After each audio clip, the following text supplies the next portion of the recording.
السلام عليكم خوتي، كي دايرين؟ كنتمنى تكونوا كاملين بخير، وكنتمنى نلقاكم هذا الفيديو في احسن الاحوال. ازولي مره سويث مدايثما سيتي مغاتري مليح. خوتي، الموضوع ديال هذا الفيديو غادي يكون السكن. قبل ما نهضر على التفاصيل في هذه المساله هذه، بغيتكم تسمعوا واحد المقطع من هذه المداخله اللي كنت درتها. يلاه كيف عاد واحد الجمعيه كبيره عندها واحد الوزن كبير بزاف هنايا على مستوى اسبانيا، ولكن بصفه خاصه على مستوى كاتالونيا اللي هي اومنيوم كولتورال. استدعوني باش نهضر على موضوع السكن. نخليكم على الفيديو ديك الساعه نطرق للتفاصيل.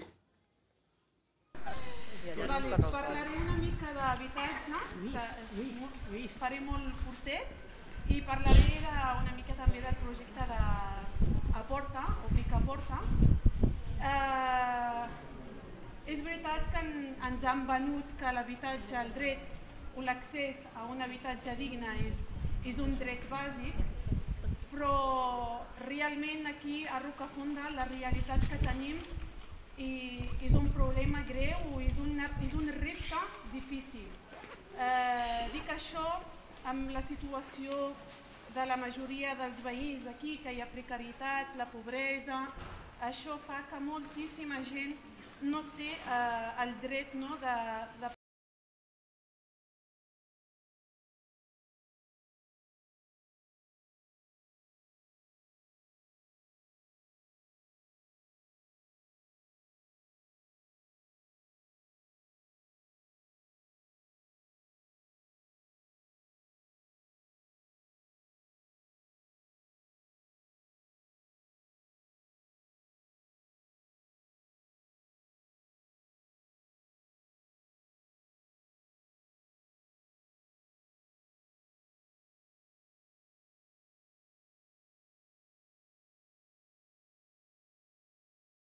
خوتي، وقفت الفيديو لان فيه تقريبا 12 دقيقه وكلشي كنت كنهضر بالكاتالان، لذلك غادي نشرح لكم انا بالدارجه شنو كنت كنقول.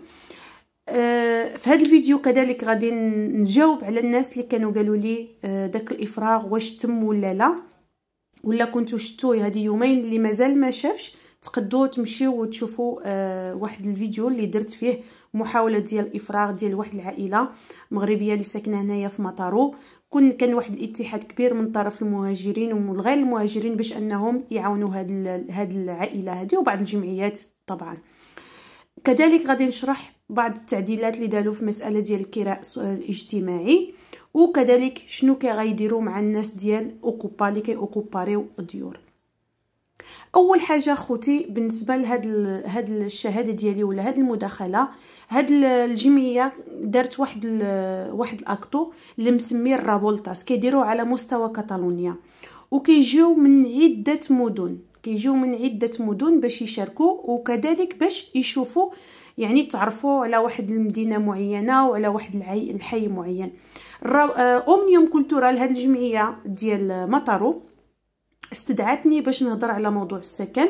كانوا تما مواضيع عده، وكنا في الحي كل مره كنوقفوا في واحد الموطع. مثلا انا غنهضر في السكن، جينا هنايا لهذا البلوكي هذا لان عنده واحد قيمه تاريخيه كبيره.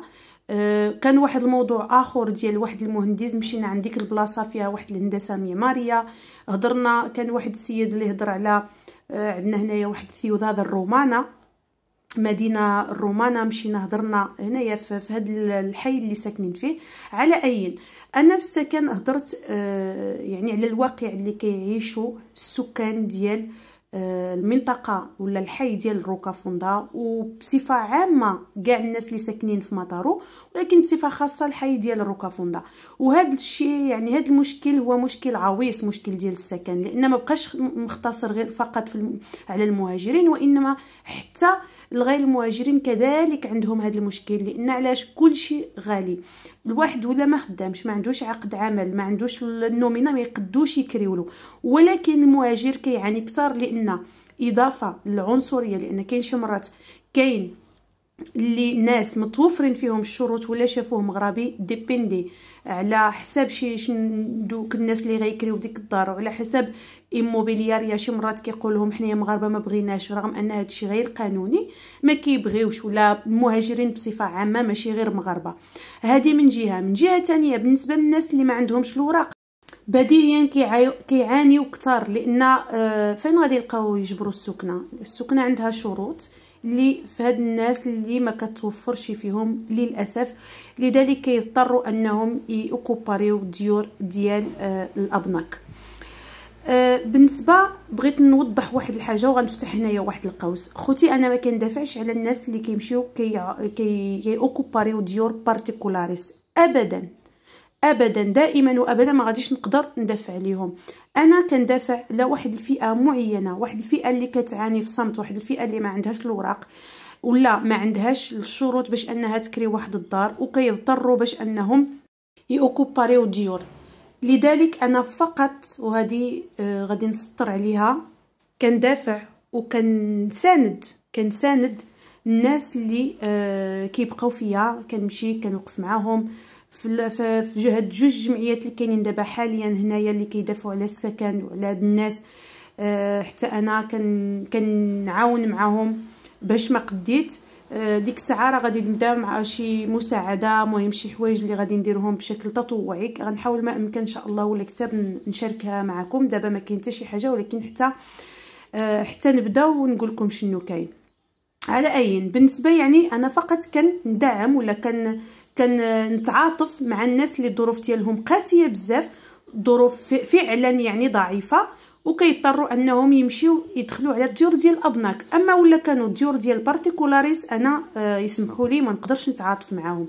هذه من جهه. من جهه ثانيه هنايا يعني بلا ما نطول عليكم بزاف، يعني هضرت على هذه المساله ديال مشكل السكن اللي كاين حاليا، واحد المشكل اللي هو عويص، رغم ان يعني هو حق.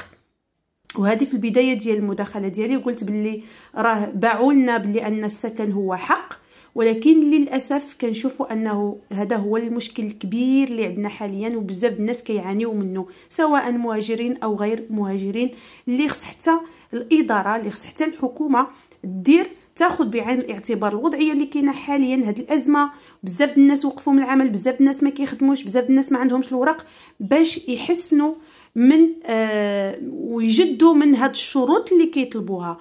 والاداره من جهتها خصها توضع حل، خصها تعطي حل، خصها تكون شجاعه وتعطي الحل لهاد الناس، خصها تزيد من الكراء الاجتماعي، خصها تخفف من الشروط اللي كتطلب الى غير ذلك. اخوتي غادي نقفل يعني غادي نوقف هنا على هذه المساله هذه. وبالنسبه للناس اللي سولوا لي واش تم الافراغ، عمليه الافراغ ديال ديك العائله، للاسف خوتي نعم. عائله كانت صراحه كانوا عندها الشروط باش انهم يخصهم يبقاو تما، كان عندهم ناس وليدات قصيرين الى غير ذلك، يعني بلا ما نوضح اكثر من المعلومات. الظروف ديالها ضعيفه، يستانينون سيتواسيون فولنيرابل، ولكن للاسف تم الافراغ. كنت حاضره يلاه ما كملش واحد الشهر في واحد الافراغ ثاني، واحد العمليه، محاوله عمليه الافراغ، ولكن الحمد لله وقفنا داك الافراغ ونجحنا. ولكن للاسف وكان واحد الاتحاد كبير، رغم ان هاد العائله هاد اليومين اللي كنا واقفين معاها كان اتحاد اكثر، ولكن كل لا سيتواسيون، كل وضعيه وكل حاله مختلفه على اخرى. مهم كنتمنى انني جاوبتكم على هذه المساله. والمساله اللي بغيت ولا المعلومات اللي بغيت نوضحها لكم فيما يتعلق بالكراء الاجتماعي، خوتي شحال هذه كانوا مني شي عائله مثلا ما تقدش تكمل ايبوتيكا، مهم يعني شي حاله معينه، وديك الساعه كيعملوا لهم كراء الاجتماعي البنكه، كانوا كيعملوا كونطرا ديال 7 سنين، ولكن للاسف هذا واحد خبر غير مفرح، دابا كيديروا فقط عامين. هذا هو التغيير اللي داروا. وبالنسبه للناس اللي كيوكوباريو ديور وكيخافوا من عمليه الافراغ، بزاف الناس كيسولوني وفاء واش غادي كيتم في عمليه الافراغ. خوتي اول حاجه كنوصي بها هو ان الانسان يلتجئ لهذه الجمعيات اللي كتعاون واللي كتساند، وباش انهم يوقفوا معكم. هذه اولا. هنايا حاليا في مطارو كاينين جوج، هذه وحده الاولى راه كتعرفوها كامله، والثانيه يلاه ازدادت، يلاه ماشي بزاف سينديكات هابيتات جال ولا لاباك، لان ضروري الدعم سواء من بروفيسيوناليست سواء من الناس اللي كيفهموا في هذه المساله، وكذلك الدعم اللي كيكون مع الناس اللي عندهم كيعانيوا نفس المشكل، لان ضروري يوم عليك ويوم عليا، يعني هذا الدعم جد مهم. ثاني حاجه بالنسبه لعمليه الافراغ واش كتتم ولا لا، هما راه كيقولوا هما راه غيديروا الافراغ عمليه افراغ على الجهد للاسف، ولكن كل حاله مختلفه على وحده. كاين حالات اللي كيصبروا معاهم حتى ولا توفرت فيهم الشروط بطبيعه الحال الاوراق، هذا هو اول شرط. ممكن يديروا لهم كراء الاجتماعي بحال اللي داروا مع بزاف ديال الحالات، ولكن اللي صعيب هو انه العائله ما يكونش فيها الشروط، واول شرط اللي هو مهم هما الوراق.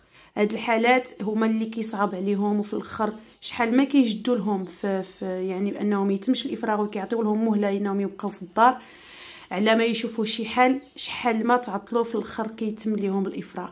هذا هو للاسف. يعني هما كاينين شي حالات اللي كتبارك الله كيجيبوا مده، وحنايا كنتمناو انهم يقدوا في الاخير يديروا لهم الكراء الاجتماعي. هذا الشيء كاين اللي كاين خوتي خواتاتي، صراحه كنت مفتخره انني نكون من بين الحاضرين في هذا يعني في هذا الاكتو هذا ديال الرابولتاس. تقدروا ديروه في انترنت، في جوجل، في تويتر، غادي تشوفوا تعرفوا على هذه الجمعيه. عندها واحد الوزن كبير كبير كبير بزاف هنايا في كاتالونيا، ومعروفه بزاف على الصعيد الاسباني. وصراحه هذه تاني مره كيستدعوني، وانا ماشي يعني باش انني نهضر على شي موضوع معين، هذا واحد موضوع اخر، موضوع مختلف، رغم انه كاين يعني شاركت معهم في انشطه مختلفه. المهم كنتمنى انني فدتكم ولو بقليل بهذه المعلومات. كنتمنى خوتي خواتاتي تبارطاجيو هذا الفيديو، اللي ما شافش مازال داك الفيديو ديال عمليه محاوله عمل الافراغ، لانه وقع فيه الضرب وقع فيه العنف اللي ما خصش يدار للاسف الشديد، وحنا في 2021 وكنعيشوا في اوروبا.